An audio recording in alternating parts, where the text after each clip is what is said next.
Okay, so get this. Imagine an app that can identify pretty much anyone from just a photo. Sound like sci-fi, right? Exactly like something straight out of Minority Report, but it's real. Oh, it's real. And get this. Yeah. It's already being used by law enforcement. Yeah, for years. You sent over some really fascinating stuff about a company called Clearview AI. Right. And they're the ones behind this whole controversial technology, Yeah, ready to dive in. absolutely. I think this is going to be a fascinating one. We're looking at excerpts from this book, and New W, Your Face Belongs to Us, by Kashmir Hill. Yes, a fantastic book. And it goes deep into the world of facial recognition, its history, the ethical dilemmas it creates. Big ethical dilemmas. Get ready for some surprises. Oh yeah, lots of twists and turns. So the book kicks off with journalist Kashmir Hill receiving a tip back in 2019 Okay. about this company, Clearview AI. Right. And they were claiming to be able to identify anyone from a single photo. Just one photo. And they built this facial recognition app by scraping billions of photos Zillions with a B. from the public web, Right. including social media sites. Of course, gotta get it from all the social media. So Facebook, Instagram, LinkedIn, Yep, all those photos you've posted over the years all of them. could be part of Clearview's database. Potentially? Yeah, it's mind-blowing. I mean, it's a little unsettling, to say the least. To say the least. But, the story of facial recognition goes way back. Oh yeah, way back. Even before Clearview AI. Oh, absolutely. I mean, people have been trying to categorize and identify individuals using physical characteristics for centuries. Really? Yeah, like way back when. Like, how far back are we talking? We'll take Alphonse Bertillon, for example. Okay. He was a French police officer in the late 1800s. Okay. And he developed this system called anthropometry. Anthropometry. Yeah, it involved meticulously measuring body parts, Interesting. trying to distinguish individuals. It's basically like a real-life police lineup from those old detective movies. Exactly like the, mugshots lineups, the whole shebang. Oh, did it work? Well, not really. It turned out to be pretty unreliable. Okay, so not super successful. Not super successful, but then you have Francis Galton, Okay. Charles Darwin's cousin, Oh, wow. who explored using fingerprints for identification. Ah, now that makes sense. Right, and of course that became a much more reliable method. Yeah, fingerprints are unique, Very unique. and they don't change that much over time. No, really? No. But there were some less successful and, let's be honest, kind of creepy attempts at this too, right? Oh, absolutely. There were some real head scratchers. Like what? Well, Cesare Lombroso, for example, he was an Italian physician, Okay. and he actually tried to link facial features to criminality. What? So he thought you could tell if someone was a criminal just by looking at their face. Yeah, basically he believed that criminals had certain physical traits Oh, wow. that set them apart from law-abiding citizens. So basically he was trying to predict someone's behavior based solely on their appearance. That's the gist of it, yeah. Yikes. That's a slippery Oh, slope. for sure it is, and thankfully those theories have been debunked. Okay, good. But, they highlight those potential dangers of trying to categorize and identify people based on their physical appearance. Yeah, I can see how that could go wrong very easily. Oh, yeah, easily. So let's fast forward a bit to the 20th century. Okay. Who were some of the pioneers that brought us closer to the modern facial recognition technology we see today? All right, well, one of the first names that comes to mind is Woody Bledsoe. Woody Bledsoe. He was a mathematician, Okay. and he proposed this idea of automated facial recognition Wow. back in the 1960s. The 1960s, it seems so early for something as complex as facial recognition. I know, right? It's surprising how early people were thinking about this stuff. So what did his system look like? Well, it was pretty rudimentary. Okay. Imagine, teenagers manually marking points on photos of faces to try and identify patterns. So from teenagers with rulers to sophisticated algorithms. Pretty much, yeah. That's quite a journey. 'Cause it is a long journey. So who picked up the baton after Bledsoe? Well, then we have Takeo Kanide, Okay. a Japanese computer scientist. Right. He developed the first fully automated facial recognition system in the 1970s. In the 70s. Yeah, Wow, so we're starting to get closer to the technology we know today. we are getting closer. But it wasn't perfect, I imagine. It wasn't perfect, no. It struggled with things like glasses and facial hair, those sorts of things. Yeah, those can be tricky. Tricky indeed. So who was the next big player in this story? Well, in the 1990s, an engineer at MIT named Matthew Turk really revolutionized the field Okay. with a technique called eigenfaces. Eigenfaces. That sounds complicated. It sounds complicated, but it's actually pretty clever. So how does it work? Well, it relies on analyzing a large data set of faces to find patterns. Gotcha. It's kind of like finding the average face and then measuring how individual faces deviate from that average. So instead of focusing on individual features like eyes or nose, Right. it's about recognizing patterns across a whole bunch of faces. Exactly. And this approach paved the way for many of the modern facial recognition systems we see today. That's pretty amazing. It is pretty amazing. Okay, so we've got this historical backdrop now. Let's get back to Clearview AI and its founders. Told Ton that the co-founder was this young Australian guy, moved to Silicon Valley. Of course, the land of opportunity. Dreams of making it big in tech. The classic Silicon Valley story. And he dabbled in various app development projects, but some of his projects actually landed him in hot water Oh, yeah. for using some pretty aggressive data scraping techniques. You could see that. So his early work kind of reflects that whole move fast and break things mentality. Oh, absolutely. That was so common in Silicon Valley at the time. Very common. You know, prioritizing growth and innovation over ethical considerations, Right. Well, they had to get ahead. which in hindsight seems kind of short-sighted, Yeah. especially when you're dealing with something as sensitive as facial recognition. Right. Once it's out there, it's out there. So Tansa then eventually meets this guy, Richard Schwartz, Okay. who was a former New York City official. Right. And they team up to create this company called Smart Check. Smart check. And their goal was to use facial recognition for things like political consulting. Interesting. So they saw facial recognition as a way to potentially identify voters, target them with specific messages, even predict their voting behavior. Wow. That's taking it to a whole other level. Right. It sounds a little manipulative, to say the least. A little bit, yeah. And to make matters even more complicated, Oh, boy. they partnered with Charles Johnson. No way. Yeah. The Charles The Johnson. one and only. Wow. A very controversial figure known for his very provocative website, Got News. Right. The guy who's been banned from Twitter for basically forever. Pretty much, yeah. So what was he doing in this mix? Well, Johnson was really fascinated by the idea of using facial recognition to expose people's secrets. Oh, wow. You know, dig up dirt on his political opponents. And to potentially predict if someone might be a threat. So they wanted to use facial recognition to predict the future. In a way, yeah, it's a pretty chilling thought, isn't it? It is. And it really highlights how facial recognition, while seemingly innocuous in some applications, can be used for purposes that are deeply concerning.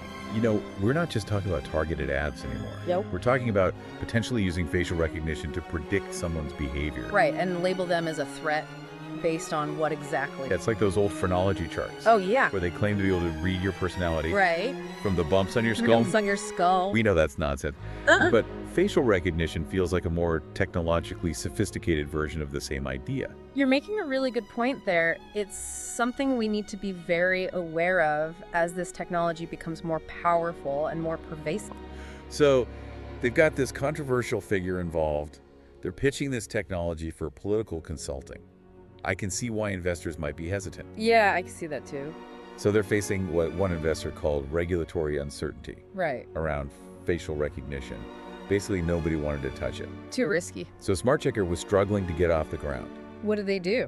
Well, that's when they decide to pivot Okay. and focus on a new market, law enforcement. Interesting. They rebranded as Clearview AI. Got it. They dropped Johnson from the equation, Okay. and they started pitching their app to police departments as a crime-solving tool. So new market, new goals. Exactly. They saw an opportunity in a market that might be less sensitive to the ethical concerns. Makes sense, I guess, from a business perspective. But would that strategy ultimately backfire? That's a great question, and that's what we're going to explore as we delve deeper into this story. Addy, let's do it. So as we were talking about before the break, Smart Checker hits a wall with investors, right? And they decide to rebrand as Clearview AI, focusing on law enforcement. Okay. Now remember Richard Schwartz? Yeah. Totten? Yeah. His background actually gives us some insight, I think, into why they went in this direction. Okay, remind me, what was his background again? He had worked in New York City government, Okay. focusing on things like welfare reform, Uh-huh. privatization of city services. He was all about efficiency. you know? Okay. Using technology to solve problems. So he saw facial recognition as this tool that could make law enforcement more efficient. Exactly. Yeah. And he probably figured that, law enforcement would be less squeamish about the ethical concerns than the private sector. Yeah, that makes sense. Less red tape. Less red tape. Right. Just get things done. Right. Which, looking back, turned out to be true, at least for a while. Yeah. But this pivot to law enforcement wasn't just about pragmatism, It also revealed something, I think, about their underlying philosophy. Oh, absolutely. It definitely did. Their early focus on political consulting, and especially that partnership with Charles Johnson, suggests that they weren't afraid to push the boundaries, explore the potential of facial recognition for social control, and even prediction of behavior. Hold on. Prediction of behavior, that sounds like something out of a dystopian sci-fi movie. It does, doesn't it? Yeah. But it's not as far-fetched as you might think. Really? Yeah. Around the same time, there were researchers exploring whether facial recognition could be used to predict things like sexuality, criminality, even intelligence. Predicting someone's intelligence based on their face. That's just, wow. It's a lot to unpack, right? Yeah. And these efforts, while often based on flawed or biased data, of course, illustrate that slippery slope we're dealing with here. This idea that we can judge someone's character, their potential, even their future, based solely on their facial features. It's like those old phrenology charts again. Right. Where they claim to be able to read your personality from the bumps on your skull. Exactly. We know that's nonsense. Yeah. But facial recognition feels like a more technologically sophisticated version of the same idea. A more high-tech version, but still problematic. Right. And it's something that we need to be very aware of as this technology becomes more powerful and more pervasive. Absolutely. So back to Clearview. Okay. They rebrand, ditch the controversial partner. Right. And they start targeting police departments. Okay. How did that go for them? Well, initially, it was a huge success. Really? Law enforcement agencies were really eager to adopt this new technology. I can see the appeal from their perspective. Oh, yeah. You've got a blurry security camera image of a suspect. Right. And suddenly with Clearview, you've got a name, a bunch of social media profiles. It's like magic. It really is. Poof. There it is. But this rapid adoption also set off alarm bells for privacy experts and civil liberties groups. Of course, yeah, it's a double-edged sword.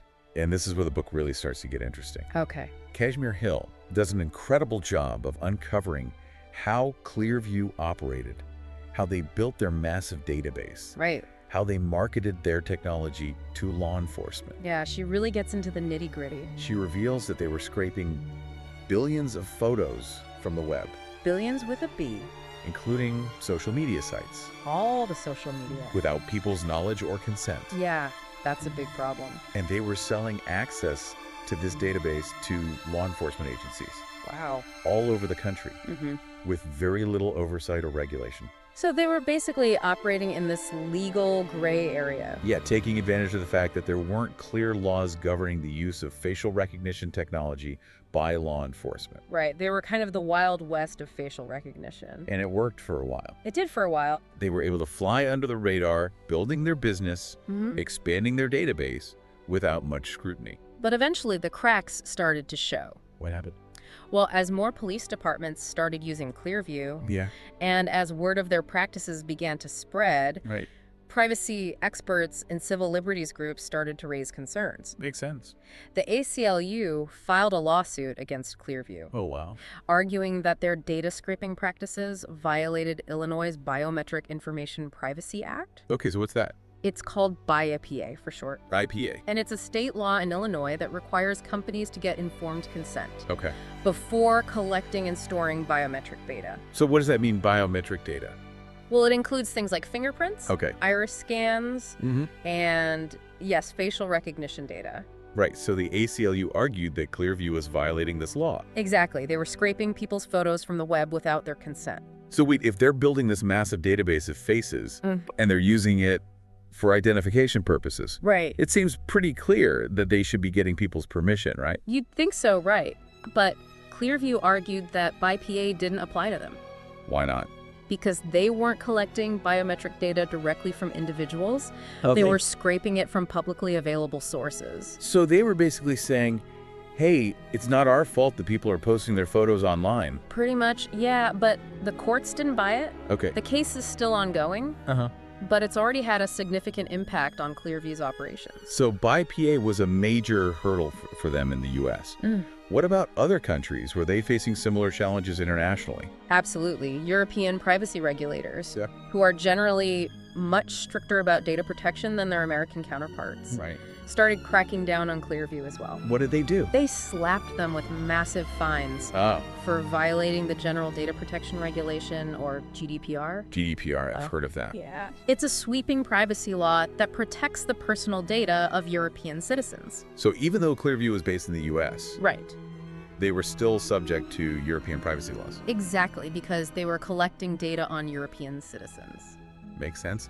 And did any countries go even further than that?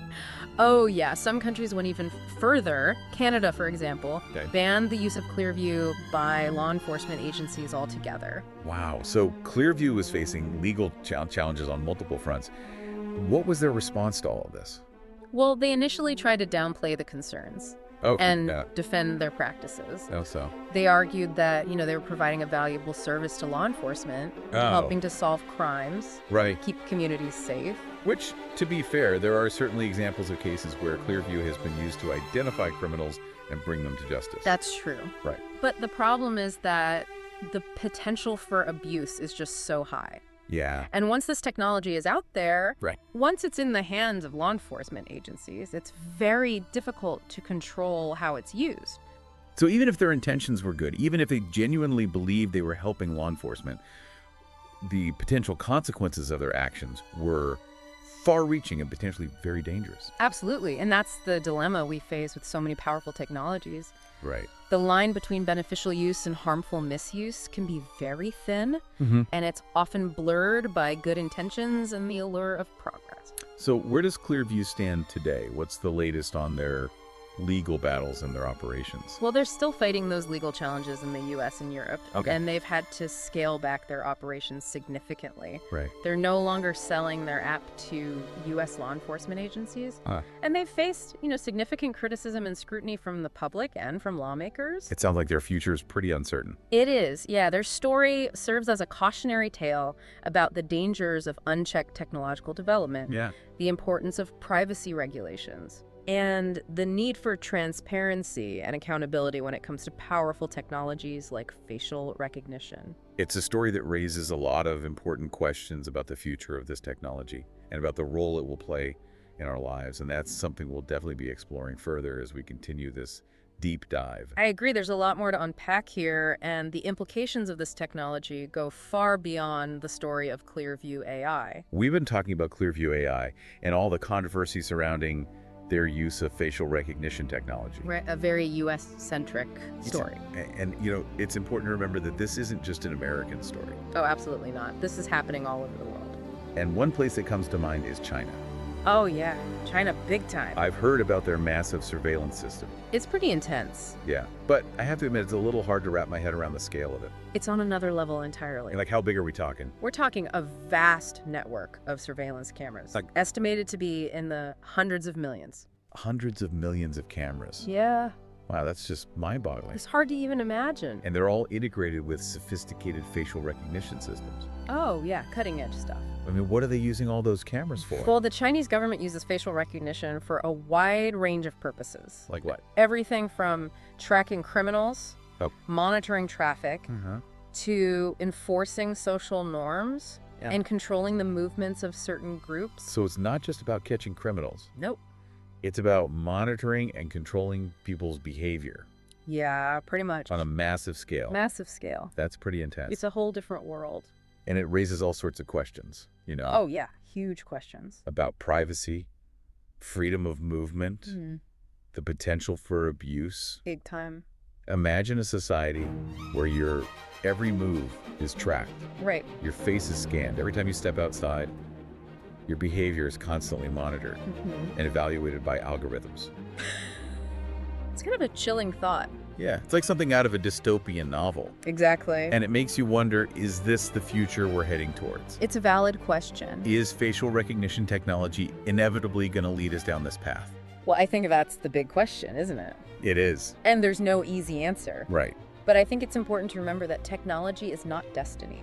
Okay. You know, the choices we make today, the laws we enact, the conversations we have about privacy and ethics will shape the future of facial recognition. So what can we do if this technology is so powerful and the potential for misuse is so high? How can we ensure that it's used responsibly? Well, I think there are several things we need to focus on. Okay, what's number one? Number one, strong privacy laws that protect our biometric data and limit the ways in which facial recognition can be used. So like BIPA in Illinois, but on a national level. Exactly. We need federal legislation that sets clear guidelines for the collection, storage, and use of facial recognition data. Okay, so that's one thing. What else? Transparency and accountability. Okay. We need to know who is using this technology, for what purposes, Right. what safeguards are in place to prevent abuse. Yeah. If companies like Clearview had been more transparent about their practices from the start, maybe they wouldn't have ended up in so much hot water. Exactly. Transparency is key. So we need laws, we need transparency, And we need to be skeptical. But Just because a company claims their technology is being used for a good cause, that doesn't mean we should accept it without question. right. We need to demand evidence. We need to ask tough questions. Right. And we need to hold these companies accountable.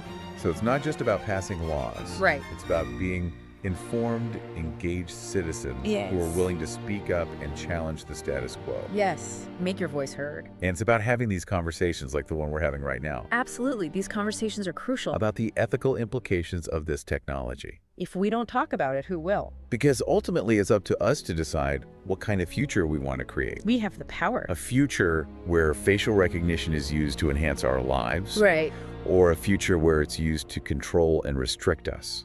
It's a choice we have to make. This deep dive has been eye-opening. It has been fascinating. From the history of facial recognition to the controversy surrounding Clearview AI Right. and the implications of China's surveillance system. Lots to think about. We've covered a lot of ground today. We have. It's clear that this technology is powerful, complex, Very complex. and potentially transformative. Absolutely. It could change everything. And it's something that we all need to be thinking about. Yes, definitely. Keep the conversation going. And taking action on. Don't be a passive observer.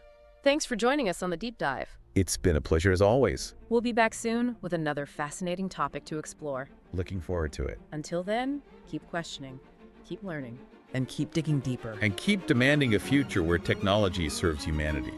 That's the goal. Not the other way around. Yeah.